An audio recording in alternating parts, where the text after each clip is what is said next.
New express news 24 ताजी बातमी ताजी चर्चा सर्व घडामोडींचा अचूक वेध घेणारं न्यूज चॅनल। लोकसभा निवडणूक 2024मध्ये सध्या प्रचार प्रसाराला अत्यंत वेग आलेला आहे। प्रचार कार्यालयामध्ये सध्या कार्यकर्त्यांची धावपळ सुरू आहे। आज आपल्यासोबत आहेत मदन कारंडेजी, आपण त्यांच्याशी बातचीत करूया। सर, काय स्थिती आहे सध्या राजकीय वर्तुळामध्ये? हातकणंगले लोकसभा मतदारसंघातील जर राजकीय परिस्थिती पाहिली तर महाविकास आघाडीचे उमेदवार सत्यजित आबा पाटील यांचं आघाडी प्रचारात प्रचंड आघाडीवर त्या ठिकाणी आहेत। सद्य परिस्थितीला पाहिलं तर 3 उमेदवारामध्येच थोड्या लोकांची चर्चा त्या ठिकाणी प्रामुख्यानं होते। सत्यजित आबांचा जास्त प्रभाव त्या ठिकाणी प्रामुख्यानं जाणवतो। तुम्ही त्यांना फक्त त्या पक्षाचे आहेत किंवा महाविकास आघाडीचे आहेत म्हणून तुम्ही त्यांना पाठिंबा देताय की आणखी कोणत्या काढताय? कारण राजू शेट्टी हे चळवळीचे कार्यकर्ते आहेत आणि धैर्यशील माने हे देखील युवा नेतृत्व म्हणून त्यांना गेल्या वर्षी संधी दिली होती। याचं नेमकं कारण काय आहे? मुळात राजू शेट्टींच्या बाबतीत ह्या हातकणंगले लोकसभा मतदारसंघात त्यांना 2दा संधी या जनतेनं त्या ठिकाणी दिली, परंतु मी एक इचलकरंजी शहराचा प्रतिनिधित्व म्हणून काम करण्यापेक्षा इचलकरंजी शहराचा नागरिक म्हणून मी आपल्याशी बोलतो आहे की इचलकरंजी शहराचे जे पाण्याचा प्रश्न प्रामुख्याने असेल त्या पाण्याच्या प्रश्नात त्यांच्याबद्दल जी लोकांची समजूत आहे ती खरी बहुतांशी आहे अशा पद्धतीची परिस्थिती आहे आणि त्या परिस्थितीमुळं आजसुद्धा लोक त्यांना स्वीकारायला तयार नाहीत। ही सध्या त्या ठिकाणी परिस्थिती आहे। त्यांनी 10 वर्षाच्या कालावधीत वस्त्रोद्योगाच्या बाबतीत कुठंही एखादं निवेदन देणं हे कुणीही देऊ शकतं, परंतु सत्ता असो नसो तर त्याच्याबद्दल प्रखरतेनं त्या ठिकाणी भांडायचा प्रयत्न पाहिजे किंवा त्या उद्योगासंदर्भातला शेवटपर्यंत तळमळीनं त्या ठिकाणी प्रयत्न केले पाहिजे। तसा कुठंही त्या ठिकाणी केलेला दिसत नाही। त्यामुळं त्यांचा प्रभाव त्या ठिकाणी नाही। स्वाभिमानी पक्ष त्यांचा हा इचलकरंजी शहरात फार नगण्य असल्यासारखा आहे, त्यामुळं त्यांचा प्रभाव होणं अशक्यच त्या ठिकाणी आहे।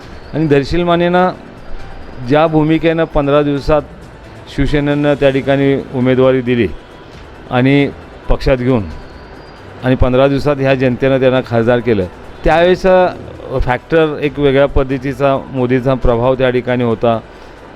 जनता एक वेगळ्या अँगलनं त्या ठिकाणी पाहत होती, परंतु आता 1% त्या पद्धतीनं राहिलेलं नाही। मुळात त्यांनी उद्धवजी ठाकरे साहेबांच्याबरोबर गद्दारी केली, हेच सगळ्यात मोठा ब्लेम आहे। 5 वर्षात त्यांनी काय केलं असा प्रश्न विचारला तर लहान मुलांना सुद्धा सांगू शकतो की बाबा ते आम्हाला कुठं दिसलेही नाही। कम्युनिकेशन हा त्यांच्याकडं 1%सुद्धा नाही। येणं तर एक ठिकाणी कुठंतरी एक त्यांचं उठबस असेल त्या ठिकाणी येणं, जनसंपर्क हा त्यांचा कुठं दिसला नाही। एखाद्या पाण्याच्या प्रश्नावर जर पाहायला गेलं तर जनआंदोलनाचा रेटा ज्यावेळेला प्रखरतेपणे करायला पाहिजे होता त्याला तुम्ही बसा, ते आपल्यापेक्षा मोठे आहेत, आपण मोर्चा काढला तर आपल्यामुळे पाणी देईल, अशा पद्धतीची भाषणं, म्हणजे नेमकं त्यांना पाणी द्यायचं आहे की नाही हा प्रश्न त्या ठिकाणी निर्माण होतो। त्यामुळं त्यांच्याबद्दलचा ह्या 3ही गोष्टीमुळं वस्त्रोद्योगाच्याबद्दलही काही काम नाही आणि मुळात भारतीय जनता पक्षानं सगळ्यात मोठी चूक केली असेल।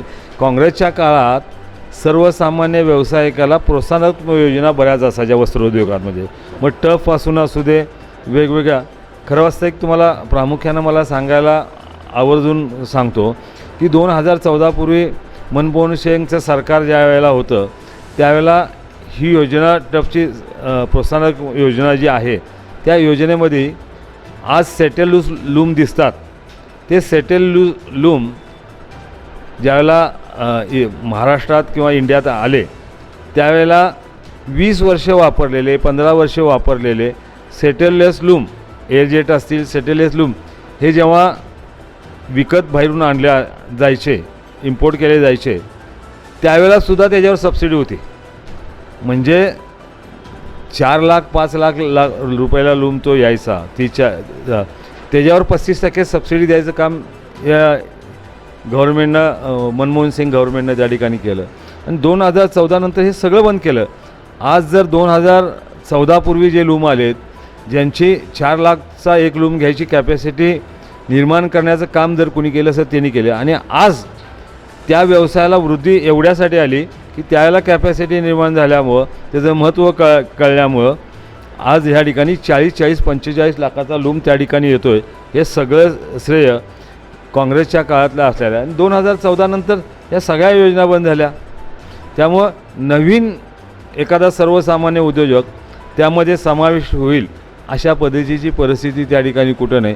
आणि मग जे चालू लूम आहेत, जे प्लेन लूम 1,10,000 त्या ठिकाणी होते, ते आज 50,000वर आले ह्या 10 वर्षाच्या कालावधीत. मग 50,000च्या लूमला कमीत कमी 1.5 लाख कामगार या ठिकाणी त्याच्यापासून वंचित राहिला. मग ह्या चालू व्यवसायालासुद्धा त्याच्या डेव्हलपमेंट करण्यासाठी किंवा त्याला आधुनिक करण्यासाठी ह्याच्यातसुद्धा प्लेन लूमला आधुनिक करण्याकरता ह्याच्यात अशा अनेक सजेशन्स प्रस्ताव त्या ठिकाणी केंद्र शासनाकडे दिले, राज्य शासनाकडे दिलं की तुम्ही आधुनिक करण्यासाठी एक 30,000 40,000 पर लूम अशा पद्धतीनं काही त्यांना अनुदान द्या. हे सुद्धा त्या ठिकाणी केलेलं नाही. त्यामुळे सर्वसामान्य कारखानदार, सर्वसामान्य कामगार, मग ह्या निगडीत वस्त्रोद्योगाशी निगडीत असणारे सगळे त्या ठिकाणी, शेतकऱ्यांच्या बाबतीतले तेच प्रश्न आहेत. अशा अनेक व्यवसायाच्या वृद्धीपासून त्या ठिकाणी थांबवण्याचं काम भारतीय जनता पक्षाने त्या ठिकाणी केलं आहे. त्यामुळं मी त्यांचा इंडिया आघाडीचा घटक पक्षाचा एक प्रमुख म्हणून मी या ठिकाणी बोलत नाही, तर या इचलकरंजी शहराचा एक नागरिक म्हणून आपल्याला ही माहिती देतो तुम्हाला. सत्यजित पाटील यांच्या पाठीशी मतदारांनी का राहावं असं तुम्हाला वाटतं? सत्यजित पाटील हे 10 वर्ष सभेचे सदस्य म्हणून त्या ठिकाणी केले. माझी ते जिल्हा परिषद सदस्य असताना माझी त्यांची ओळख आहे. त्यांचा शॉर्ट टाईममध्ये कोणतीही गोष्ट समजावून घेऊन कशा पद्धतीनं जायचं हे त्यांच्याकडचं कौशल्य आहे. आणि एवढा अभ्यासू एखादा जिज्ञासू म्हणतो ना आपण, एखादा जिज्ञासू माणूस एखाद्या लोकप्रतिनिधी म्हणून जर आपल्याला भेटला तर ते विषय सोडवायला फार सोपं जातं.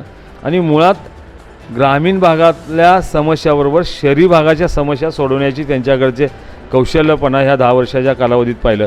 त्यामुळे ते नक्की त्या ठिकाणी, आणि आदरणीय उद्धवजी ठाकरे, आदरणीय पवारसाहेब आहेत, आदरणीय बंटीसाहेब, जयंत पाटील साहेब, हे त्याच्याशी हे प्रश्न सोडवण्याच्या दृष्टिकोनातून त्यांना मार्गदर्शन करणारी ही ज्येष्ठ मंडळी आहे.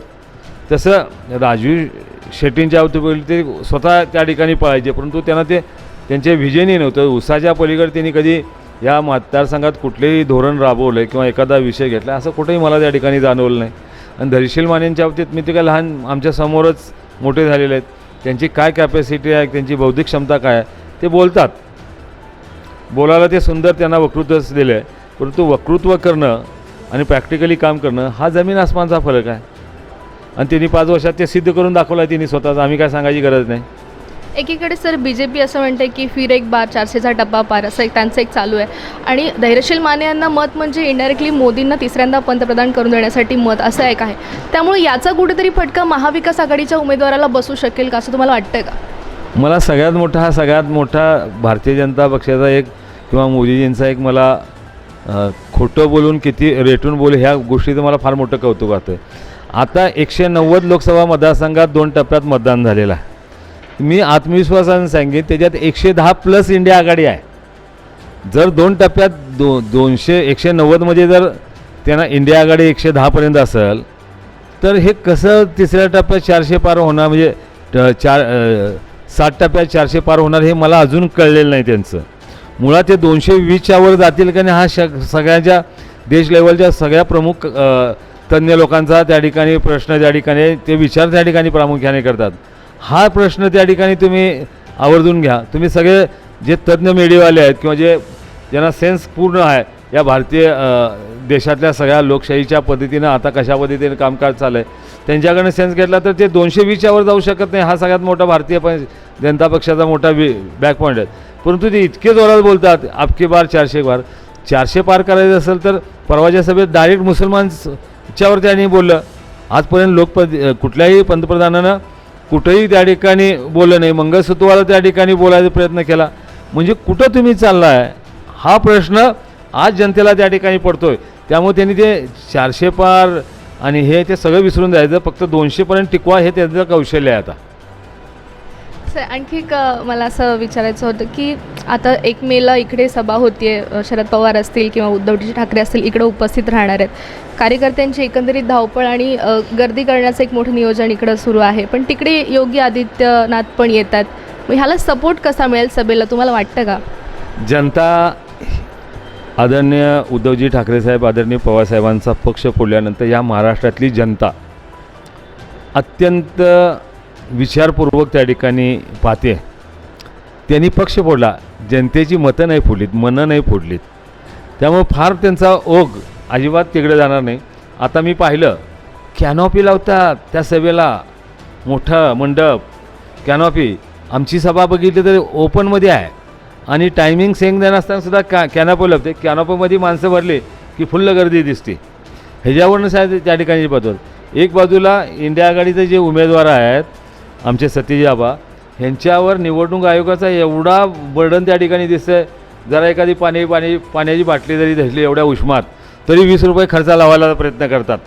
आणि एवढं आता बघितलं ते काल गोविंदा येऊन नाचला.